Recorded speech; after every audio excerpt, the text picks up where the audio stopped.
श्री राधे राधे। भक्तों, सामान्य मनुष्य जो होते हैं उनको संसार की ही याद आती रहती है। अपनी हो चाहे पराये की होती संसार की याद। लेकिन महापुरुष भक्त लोग, प्रभु के विशेष प्रेमी जो होते हैं, उनको अपने ठाकुर जी की याद आती है, प्रभु की लीलाओं की याद आती है। उसी मत वाले रहते हैं। बिल्कुल ऐसा ही हो रहा था गोपाल जी के साथ। आप श्रवण कर रहे थे, वो भागवत जी के श्लोक का उच्चारण कर रहे थे और एक आवेश में रास के श्लोक का उच्चारण करते करते भावाविष्ट अवस्था में घूम गए थे। मंच को घुमाते घुमाते खुद ही लीला श्लोकों की मधुर आवृत्ति होते होते पृथ्वी पर वो लुढ़क गए थे।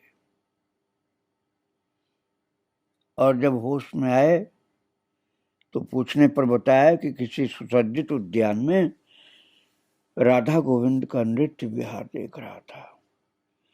चारों ओर असंख्य गोपियां युगल को घेरे हुए नृत्य कर रही थी, गा रही थी, हर्षद ध्वनि कर रही थी। हठात वो लीला लुप्त हो गई। प्रयास और अभ्यास से कोई ऐसा नहीं कर सकता है। जन्मजात ये दिव्यात्माओं के अंदर गुण होते हैं।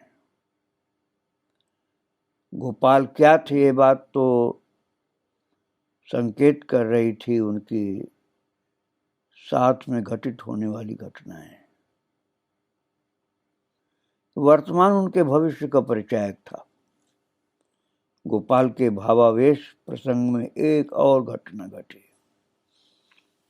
जन्माष्टमी की रात पुरोहित ने ठाकुर पूजा की और व्रत की कथा सुनाने के लिए सबको बुलाया। कारागार में देवकी माँ के गर्भ से भगवान के प्रकट होने का प्रसंग आया तो गोपाल बैठे बैठे गिर पड़े।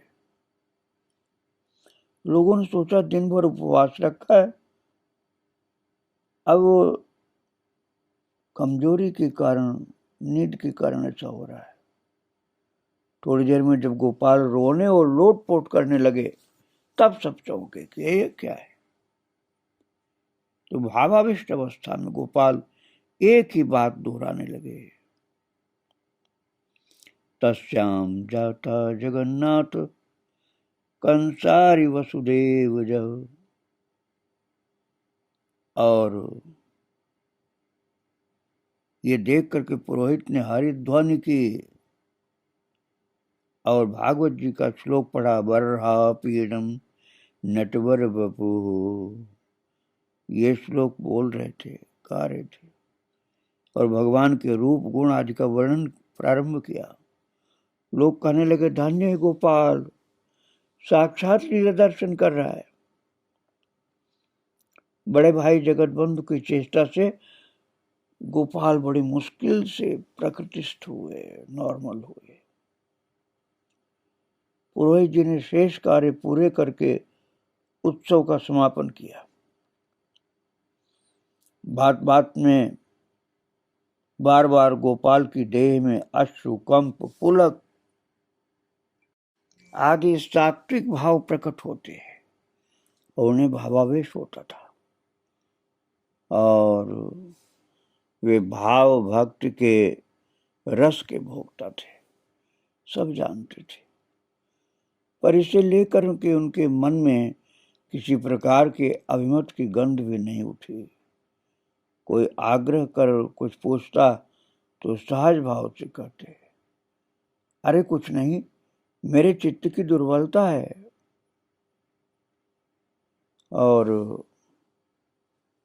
फिर कहते, मैं तो खेल की कठपुतली हूं, करता जैसे नचाता नाचता हूं, गाता हूं, ये सब मैं क्या जानूं। और जब चलते थे तो नीचे की ओर निगाह कर गए। स्त्रियों से यदि बात करते तो मुंह की ओर नहीं देखते थे। उनके भक्ति भाव संबंधी अनुभवों को लेकर परम मौन और लज्जालु। ऐसे गोपाल के चरित्र का एक पक्ष बड़ा रोचक था। किसी बात पर तर्क आरंभ हो जाए, उन्हें परास्त करना कठिन हो जाता। वे दिन को रात कहें तो किसी की क्या सामर्थ्य कि कोई दिन सिद्ध कर दे। बहुत बार पराजित व्यक्ति उन्हें बुलबुला कह देता है, और गोपाल इस पर भी हंस करके कहते, अच्छा है, बिना परिश्रम किए, बिना पढ़े लिखे इतनी बड़ी उपाधि मिल गई मुझको। गोपाल, चक्रबेड़ रोड, भवानीपुर, कलकत्ता। अपने दूसरे भाई श्री दीनबंधु के साथ कान्हाई लाल सेन के घर में रहते थे। तो पाठ्य विषयों को लेकर के दोनों भाइयों में भयंकर तर्क युद्ध होता। गोपाल की भाभी थाली लिए बैठी रहती, प्रतीक्षा करते करते थक जाती, तो थाली ढक करके वहां अपनी साड़ी का पल्ला बिछाकर सो जाती। खाने की फुर्सत कहां। तर्क के कुरुक्षेत्र में दो योद्धा भिड़ रहे थे। पेट के लिए क्या रणभूमि से भागेंगे। कभी कभी तो युद्ध चलता रहा रात भर। शास्त्रार्थ। भाभी किसी तरह संकेत द्वारा अरुणोदय की सूचना देती, तब दोनों योद्धा बत्ती बुझा करके कमरे से निकलते। गोपाल का चिंतन बड़ा स्वस्थ था। चरित्र निर्माण पर बड़ा बल देते थे। उनका सोचना था कि आदमी पहले अपने को ठीक करे, फिर औरों को देखे। तो उनके गांव की एक सभा की चर्चा मैं आपको सुनाता हूं। वो थी एक प्रकार की धर्म सभा। आयोजित किया गांव वालों ने और अन्य गांवों के लोगों ने भी भाग लिया।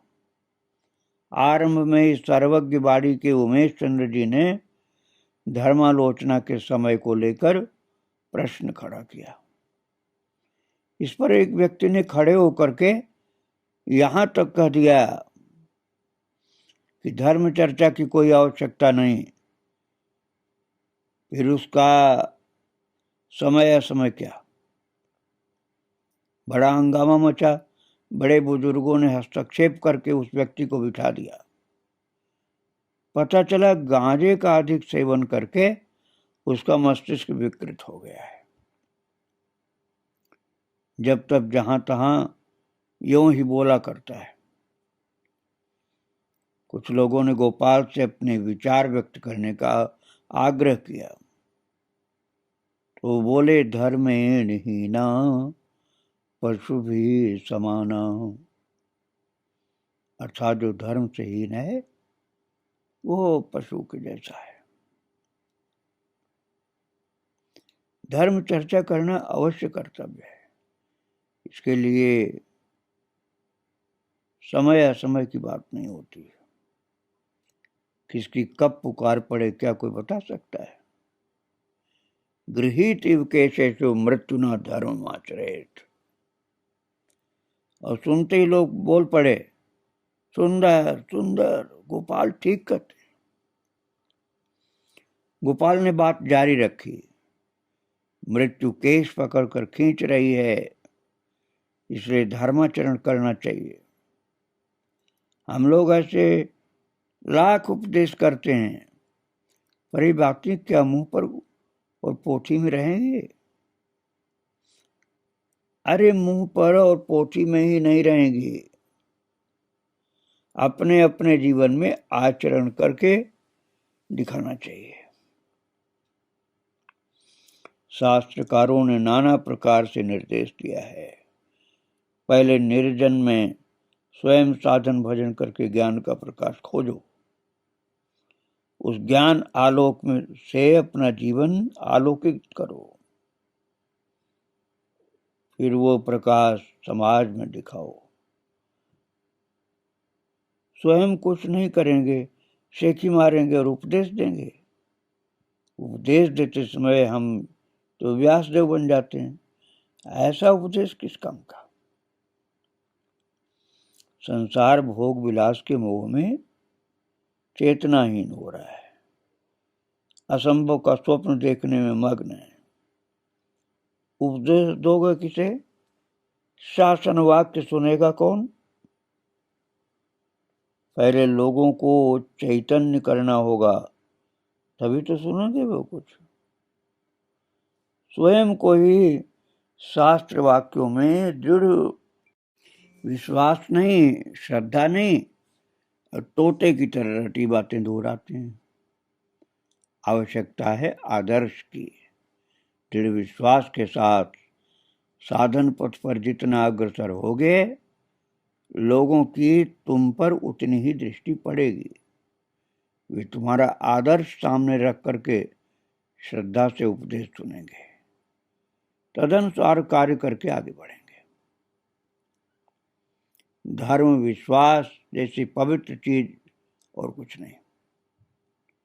प्रीत विवेक श्रद्धा सभी वृत्तियां इस धर्म विश्वास की सुशीतल छाया में उत्पन्न है, परिवर्धित हैं।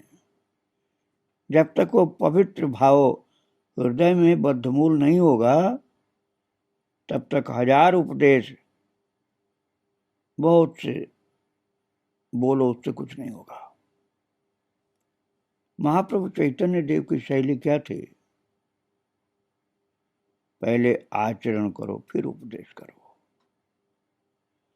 गोपाल के युक्तिपूर्ण सुसंगत विचारों की भूर भूर प्रशंसा हुई। महत्वपूर्ण बात यह थी कि गोपाल दिग्भ्रमित नहीं थे। उन्होंने जीवन के यथार्थ को, मानव मूल्यों को समझा था, हृदयंगम किया था। उनका लक्ष्य निश्चित था और वहां पहुंचने वाले मार्ग को लेकर के उनके मन में कोई शंका संदेह कुछ भी नहीं।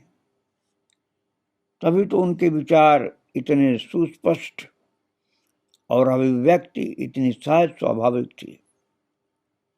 कथनी करने में भेद न होने से ही उनकी वक्तृता सबको मुग्ध करती थी, प्रभावित करती थी। बार बार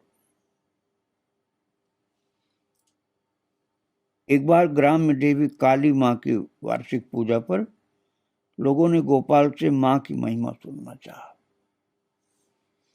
गोपाल ने शास्त्र प्रमाणों के साथ देवी महात्म्य पर प्रकाश डाला। सुनकर सभी बड़े प्रसन्न हुए। बाद में पास के आसिकाठ गांव में एक चक्रवर्ती महाशय थे। उन्होंने गोपाल से प्रश्न किया।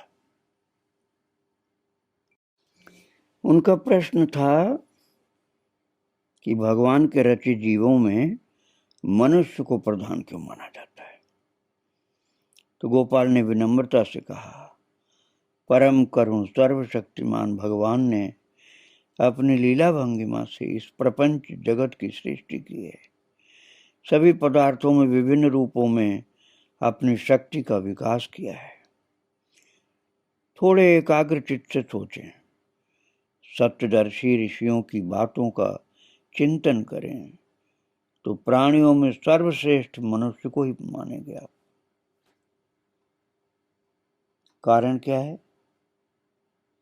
वैसी ज्ञान शक्ति मनुष्य की जैसी और किसी में प्राणी नहीं होती है, और किसी प्राणी में ये ज्ञान शक्ति नहीं होती है। गोपाल ने मनुष्य को सर्वोत्कृष्ट बताते हुए कहा कि आदमी में ज्ञान शक्ति का उत्कर्ष है, पर अज्ञान अथवा माया शक्ति की प्रधानता भी कई बार उसमें दिखलाई पड़ती है। वो तभी तो अपना स्वरूप भूल करके माया के हाथों नाना प्रकार के दुख कष्ट भोगता है। गुरु कृपा से भक्ति विश्वास का अधिकारी बन करके भजन साधन द्वारा यदि वो अज्ञान को दूर कर लेता है तो उसके दुखों का अवसान हो जाता है। उसे श्रेष्ठ कहने के पीछे यही कारण है। तब चक्रवर्ती ने पूछा कि गुरु कृपा सभी पर क्यों नहीं होती? गोपाल ने कहा, सिर्फ मुंह से कहने से नहीं होगी, गुरु कृपा भी भगवत कृपा सापेक्ष है। चक्रवर्ती ने पूछा, एक ही मनुष्य जाति में भजन के विभिन्न पंथ क्यों हैं? मनुष्य के नित्य कर्म क्या हैं? गोपाल ने कहा, पूर्व जन्मों में अर्जित सुकृत के फलस्वरूप किसी किसी का अज्ञान आवरण बिल्कुल नहीं रहता। ऐसे लोगों को स्वतः सिद्ध भक्ति भाव संपन्न महापुरुष कहा जाता है। ये लोग प्रभु के नित्य सहचर होते हैं और किसी विधि निषेध की सीमा से बद्ध नहीं होते। इनके आचरण किसी विधि के दायरे में नहीं आते। दूसरी ओर वो लोग हैं जो इतने झीने अज्ञान आवरण से ढके होते हैं कि वह अनायास ही हट जाता है। तब वे लोग भागवत प्रेम तरंग में डूब करके विधि निषेध से मुक्त होकर के अपने अपने अनुराग के अनुसार भजन करते हैं। इस प्रकार के भजन को राग मार्ग का भजन कहते हैं। एक तीसरी श्रेणी है, जैसे अज्ञान अंध अर्थात अधम जीव की बात। इनका भजन नहीं होता। छोटी छोटी बात का आचरण विधि के अनुसार समयोचित भगवत लीला आदि का स्मरण मनन करना पड़ेगा।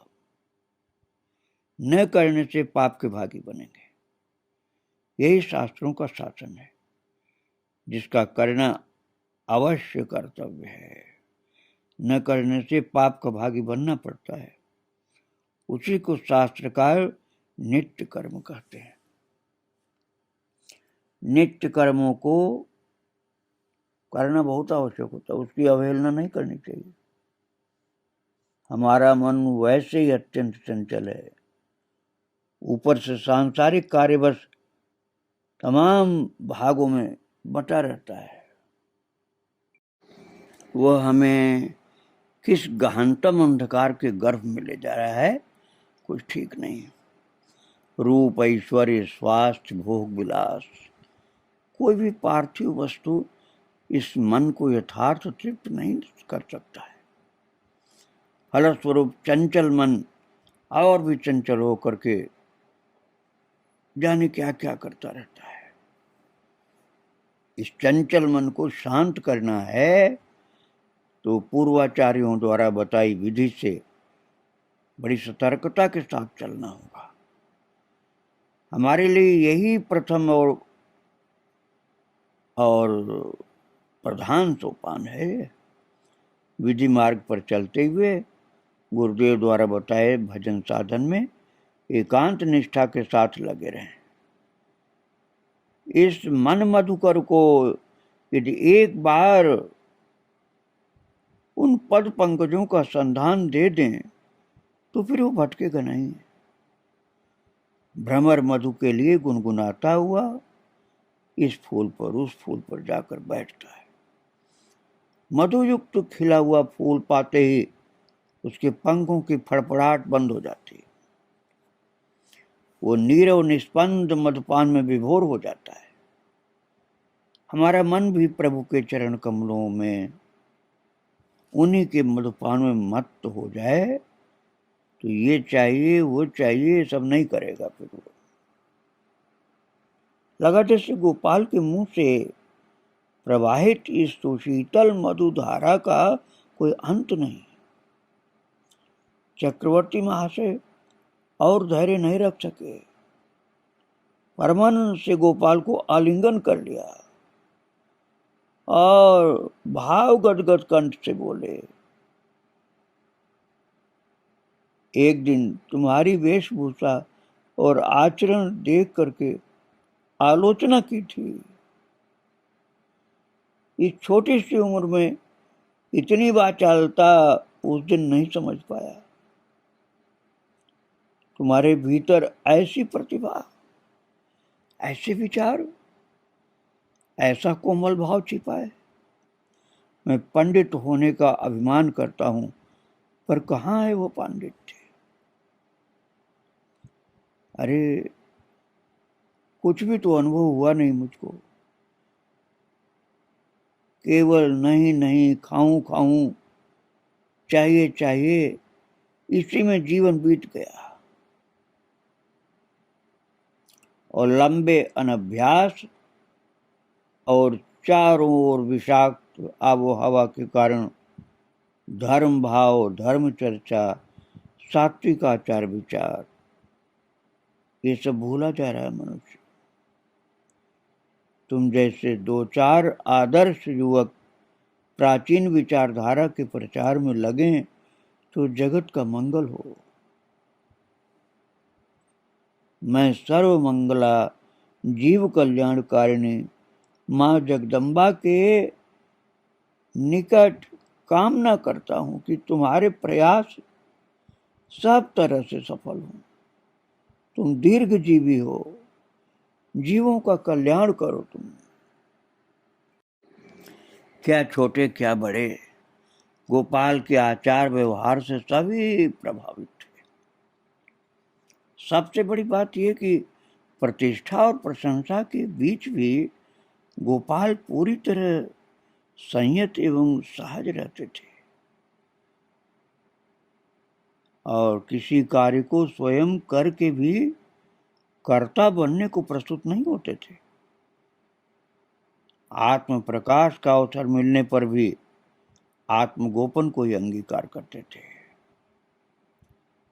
कभी अपनी विशेषता बताने की कोशिश नहीं करते थे। एक दिन की बात, गोपाल कुछ मित्रों के साथ बाटा जोड़ बाजार से लौट रहे थे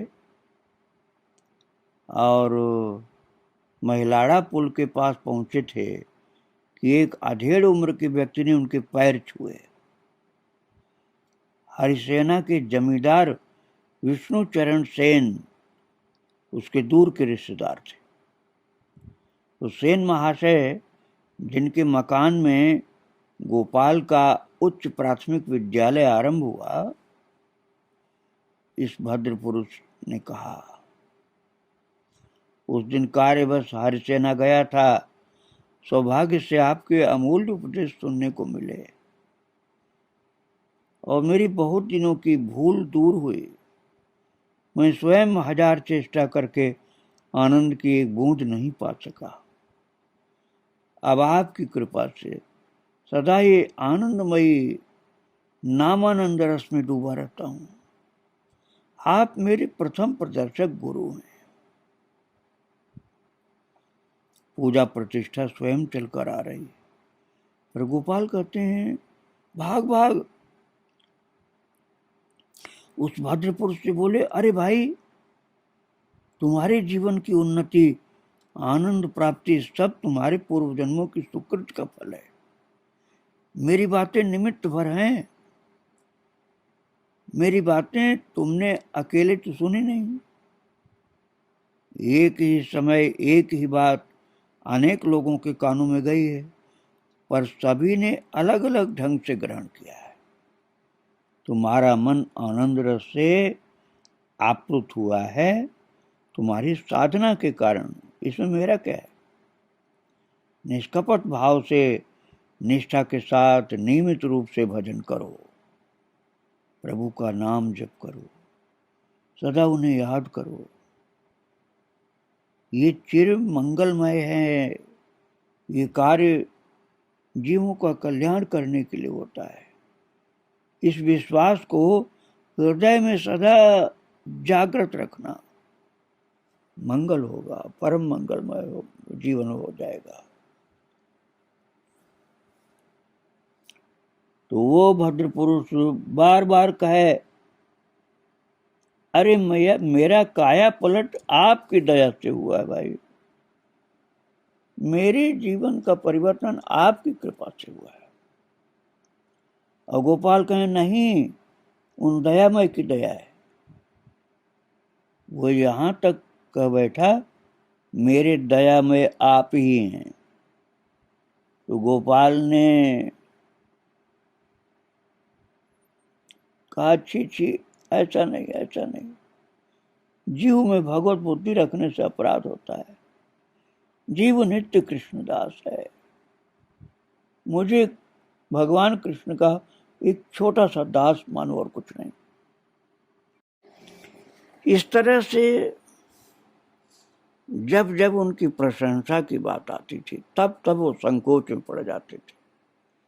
जब जब उनका लोग सम्मान करना चाहते थे तब तो वो हाथ जोड़कर कहते थे, नहीं नहीं, मैं बहुत तुच्छ हूं, मैं तो बहुत सामान्य हूं, मेरी कोई बात नहीं, ये तो आपके ऊपर भगवान की कृपा है।